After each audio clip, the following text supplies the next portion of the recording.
بابتر Islamic story سے ایک مرتبہ پھر حاضر ہوں۔ کیا تہجد کے لیے آپ کسی خاص عمر کو پہنچیں گے تو تہجد پڑھیں گے؟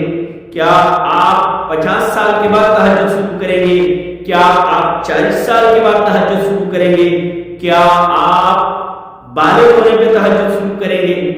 تو سنیے کہ آیا تہجد پڑھنا کس عمر میں شروع کرنا ہے؟ تو میرے بھائی، تہجد آپ نابالغ ہوں، مکلف نہیں ہیں، مکلف تو آپ بلوغت کی حالت میں بھی نہیں ہیں، لیکن تہجد آپ ہر عمر میں پڑھ سکتے ہیں۔ تہجد آپ ہر عمر میں پڑھ سکتے ہیں، اور یہ تہجد کی نماز جو ہے یہ ایک خاص نماز ہے، یہ ایک خاص راز و نیاز کی باتیں ہیں، یہ ایک خاص وقت پہ آہوازاریاں ہیں، رب کو منانا ہے، رب کو اپنا بنانا ہے۔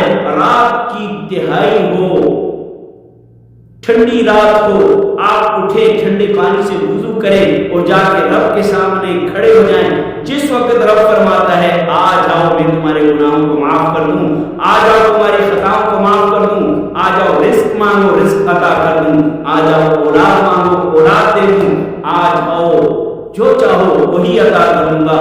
تو تہجد کے لیے کسی خاص عمر کا ہونا ضروری نہیں ہے۔ اگر آپ پڑھتے ہیں تو آپ کو بہت ثواب ملتا ہے۔ اگر آپ نہیں پڑھ پاتے، کسی عذر کی وجہ سے یا ویسے بھی نہیں پڑھ پاتے، تو تہجد چھوڑنے پہ آپ کو گناہ نہیں ہے۔ السلام علیکم۔